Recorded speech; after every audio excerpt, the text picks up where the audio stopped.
In this video, we're going to begin to talk about the idea of limits. And all of calculus is based off of the idea of a limit. And in this video, we're going to look at the beginning of what that is. Now, limits are important in and of themselves, but they also help to answer those two fundamental questions of calculus, which are how do you find the instantaneous rate of change of something, and how do you find the area of odd shapes? And calculus does that by two different ways, differentiation and integration, and limits are the basis of both of those two operations. So starting in this video and continuing through the rest of this unit and the next one, and really through the end of this course, we're going to continue to look at what is the definition of a limit, how does it truly work, and how can we use it in calculus. To begin with, let us consider a function, a position function that is measuring the position or the height above the ground. And say this function is defined as s of t is equal to negative 16t squared plus 96t. And t is our independent variable, which is time measured in seconds. And we'll say s is measured in feet above the ground. Well, if we would graph this, we would see that we have a curve, a parabolic curve, in fact, that is opening down. And this graph shows a little portion of that curve. And we have 3 points selected, 3 different points at time intervals of 1 second apart. And for each of these, we have defined s values, and we can get those by looking at the graph or plugging them into the function and getting the corresponding s values or the position above the ground. Let's talk a little physics here, and let's say we want to find the average velocity over the interval from time equals 1 to time equals 3. And to do that, we'd have to look at, well, average velocity, that's what's the distance traveled over the time that it took to travel that distance. So really what we're finding there is the secant line.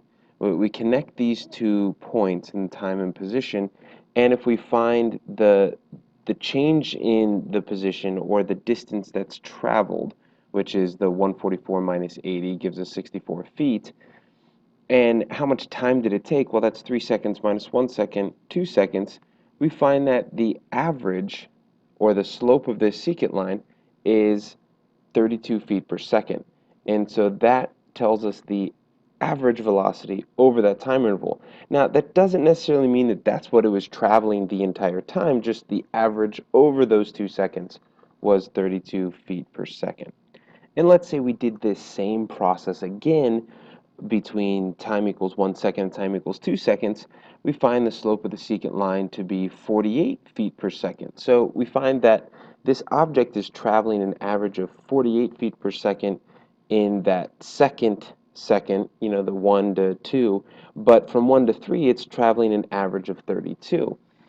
Well, if we look at this in just the sense of arbitrary s values or arbitrary t values, we could pick any initial t, t0, and any second time, t1, and we could find the secant slope by taking s of t1 minus s of t0 over the difference of t1 and t0. And that would give us our secant slope or our average velocity. So using this formula, we could check any set of time intervals.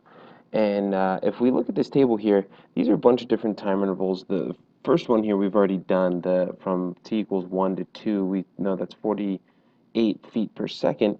But let's say, let's make that interval a little smaller and go from 1 to 1.5 seconds, and then 1 to 1.1, and we keep going, and we keep shrinking that time interval so that we find what's the average between 1 second and 1.0001 seconds. And if we look at the numbers, as we make our time interval smaller, these numbers are approaching a particular value. And this idea of something approaching a particular value is the beginning foundation of what a limit is. And if we notice, in this case, the value that the average velocity is approaching is in fact 64 feet per second. And this quantity is a special quantity. It is no longer the average velocity, it is the instantaneous velocity. And what this is illustrating here is that as we take the formula for the average velocity and we shrink the intervals in which we're using to calculate, and we get that so it's almost to a point where that interval is nothing, we approach something is that is new entirely. And what does that tell us? What does that number tell us? Well, it's telling us what is the exact speed at that moment t equals 1. Because before, with the graph, the only thing we could find was what was the average speed over time interval. But this is telling us what is exactly the speed at that moment t equals 1, which is something that is very new. And in your mathematical career up to this point, you've been unable to do something like this. You haven't been able to find an instantaneous rate of change. What is the speedometer reading at that very moment?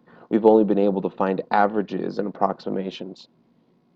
So this may not seem that significant to you right now, but this idea of taking a function or just the formula of the average velocity as we did, and as we change the parameters, the values approach a certain value and they get closer and closer to a value. And what that does is that defines a whole new quantity for us. And it gives us an idea of something that we didn't have before. And that right there is the foundation or the idea of what a limit is. And we're going to continue talking more about what a limit is and give more of a formal definition. Some of you may struggle with this abstract idea of what a limit is, but that's where we're going to leave it for right now. And we're going to continue to work with that abstract idea and make it a little more concrete in the exercises that we do in the next few days.